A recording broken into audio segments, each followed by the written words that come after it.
สวัสดีครับพี่น้องท่านผู้ชมครับโอ้เป็นยังไงแดนน้อนะครับมีผู้โชคดีบ่น้อนี่นะครับมีผู้โชคดีบ่เลขของน้องสาวเพิ่นนะครับเพิ่นเสียง7887เสียงแล้วฝันดีเพิ่นว่าเลขเข้าแล้วว่าซั่นก็เข้าอีหลีเนาะครับเนาะแม่นเสียงฝันแม่นนะครับรู้สึกว่าน้องสาวเพิ่นเป็นคนมีเส้นเดี๋ยวพ่อเฮงก็สิโทรไปหาเพิ่นเสียงได้จังซี่ล่ะเพิ่นถูกบ่นะครับหรืองวดนี้เพิ่นได้ตัวใดเชิญพี่น้องท่านผู้ชมมาติดตามรับชมไปพร้อมๆกับพ่อเฮงครับผมฮัลโหลได้จักล้านโอ้ยได้เลขเหมาลอตเตอรี่เขา20ใบได้อันเดียวเอาบ่ถูกบ่อันตัวเสียงที่แรกอ่ะบ่ยังมาเที่ยวไปหาหมอนี่ไงโอ้ยเสียง78ที่แรกคือว่าฝันดีแท้ฝันดีหล่ะฝันเขาแล้วแต่บ่ได้ซื้อเที่ยวไปหาหมอเว้าอยู่นี่ครับหมู่บ้านหมอคุมนี่นอนโรงพยาบาลเอาเบิ่งหน่อยลูกตานั่นเบิ่งโทษเด้อพูดล่ะไม่หยังโอ้แม่กัดขาหมอคุมหมอคุมให้นอนโรงพยาบาลนึงครับบ่นอนบัดนี้อ๋อนี่มาไปเอายาให้บัดนี้ตอนแรกน่ะหมอเจนอนโรงพยาบาลแต่ว่าฟ้าเสียงเลข887เข้าแตะมือแรกแล้วเข้าแตะมือแรกเฮาบ่เว้าฮอดมันจักเทียมมาคุ้มเสียง6886อีกอยู่เนาะมานี่ฝันเห็นคนตายจังว่าเอามันเป็นจังได๋ซั่นดอกว่าข่อยยังบ่ข่อยบ่เอาแต่ลอตเตอรี่แค่นั้นเด้ข่อยบ่ได้เอาซื้ออีกได้ลุง68น่ะบัดนี้มาแต่โรงพยาบาลว่างั้นไปล้างแผลมาเขาเอาลอตเตอรี่เหลือเจ้า2ใบก็เลยเอาน้ำเขาเบิดอัน502อัน2ใบ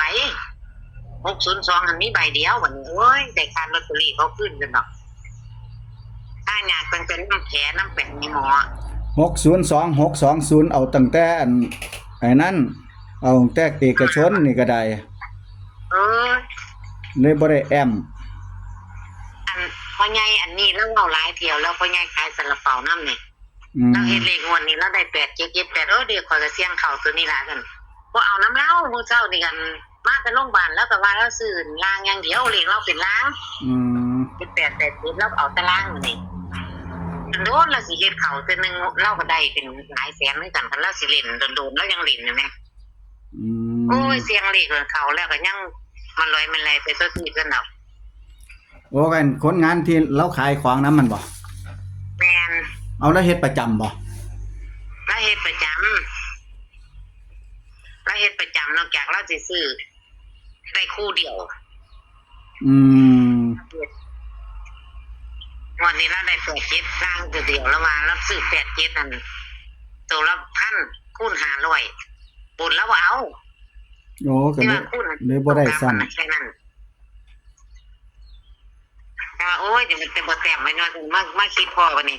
คิดหอมๆนี่ได้87อัน6886นี่ฝันเห็นคนตายมันสิเป็นจังได๋เนาะจังว่าเพิ่นเลขตายคือ0สิมาเขาว่าเอ้ย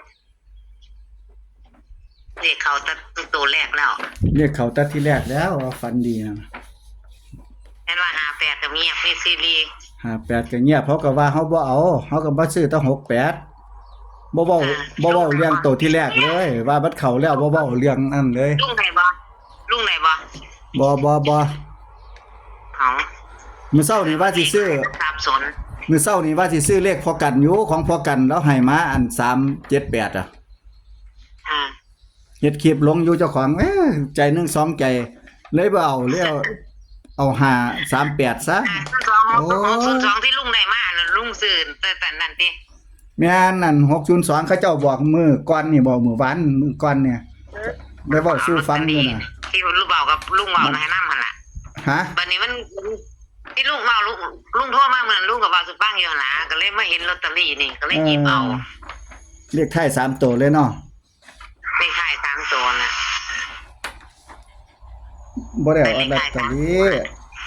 เอกชนเอกชนมาได้อดเลยแต่ว่าเพิ่นสิห้องบักคักอยู่แหละมันไปออกเลขกันท้าย3ตัว เป็นบอกหางเดียวเลยเด้เพิ่นว่าซื้อได้เด้อ602 620น่ะซื้อแหน่ซื้อให้แหน่ซื้อลอตเตอรี่ไว้แหน่ว่าซั่น เมาเมื่อเช้านี่ก็เอาเหลือแค่2ใบตัวเขาเอามาให้เมากันพอดีได้เขาได้พอดี ใครอยู่ แต่ว่าหาดองอันมี2ใบ บัตรที่นี่อัน7887นี่อันเอกชนก็บ่ได้ซื้ออันบ่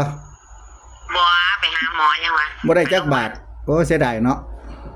บ่ได้ซื้อใต้ดิน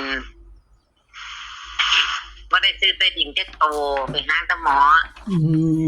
แต่ว่าหมอเห็นแผลมันอักเสบแม่หมอติดทุ่มมันนอนโรงพยาบาลหนีโรงพยาบาล ไม่นี่หมอนบ่หายแล้ว เอออัดยาเอาอย่างเดียวเรามือละพารามือละ4 เม็ด5 เม็ดนั่นให้มันเศร้าไว้อยากแก้อักเสบก็อัดเขาบ่อยากไปนอนโรงพยาบาล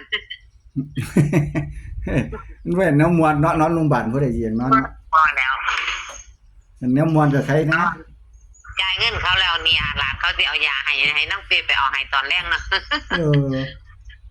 ของเซียนที่ทรงไล่มาให้ข่อยเขาแหมของเพิ่นมี80กับ81ตัวเน้นเพิ่น80ก็ไป35ขอโทรไปหาเราแล้ว แล้วเราก็ส่งมาให้อีกแต่ว่าข่อยไปเสี่ยง81มันบ่งวดแรกมันบ่ก่อน87มันบ่เข้ามันบ่ข่อยเสี่ยง81แล้วข่อยว่ามันบ่เข้าแล้ว80ข่อยบ่เสี่ยงเราให้มา2คู่เดี๋ยวเราก็สิส่งมาให้บ้านนี่เขาก็ซับสนมาเสี่ยงของปู่ก่อนมาเสี่ยงของปู่ปริศนานี่ที่ว่ามีคนคอมเมนต์ลุงแม่นบ่ว่ามัก8778แม่นบ่ก็เอามาเสี่ยงก่อนปู่ถึงเจ้าสิให้แม่นบ่ล่ะแล้วมันก็เข้าแล้ววันนี้เสี่ยงฝันว่า เฮาก็ว่าเลขมันเข้าแต่ที่แรกอยู่ เข้าของเต็มมือนะ ว่าอันได้เขาได้ของมาเต็มไม่เต็มมือก็ว่าเลขเขาแล้ว แม่น มาเทื่อนี้เฮาก็บ่เว้าถึงจักเทื่อ ตัวนี้อีกตัวนี้86 มา 85มาเสี่ยงแล้วเงียบมีทัน พระอาจารย์เพิ่นมาฟัน86เฮา86ไปเสี่ยงก็ฟันดีคือกัน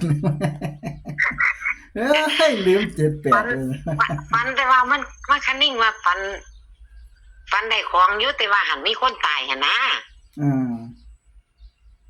พอคันนิ่งเอามา8มาใส่เนาะลุงเนาะเอา0มาใส่เนาะเอาไม่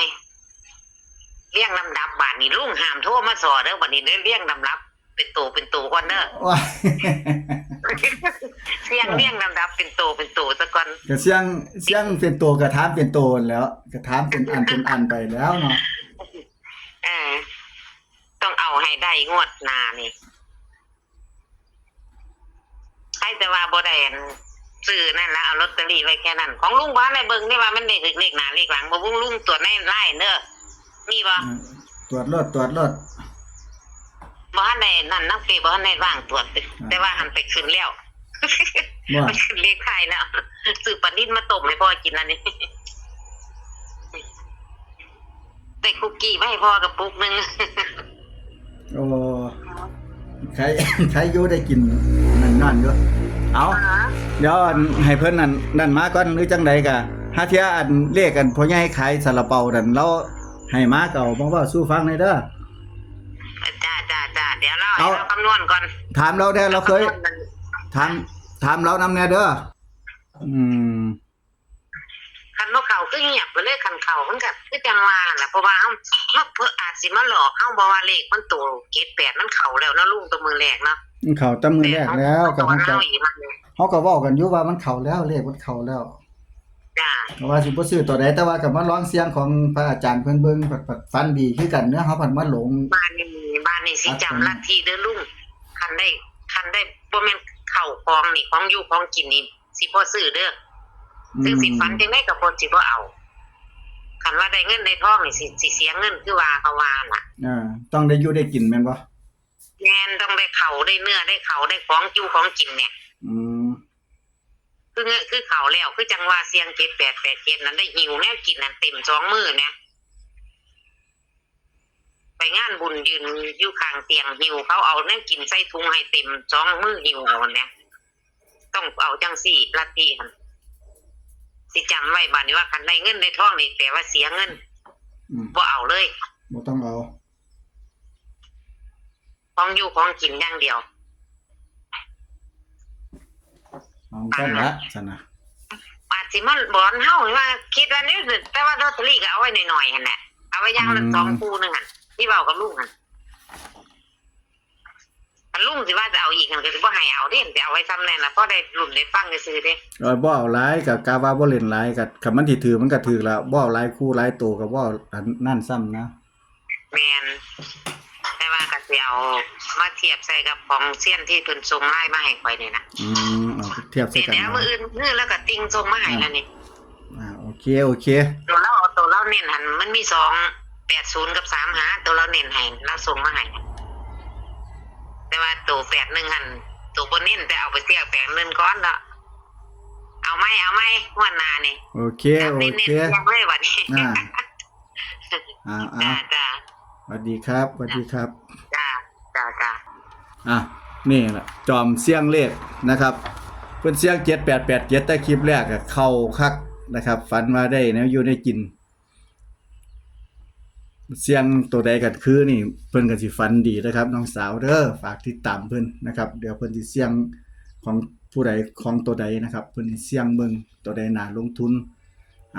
เดี๋ยวจะมาพบพอกันในคลิปหน้าครับผมสำหรับคลิปนี้สวัสดีครับ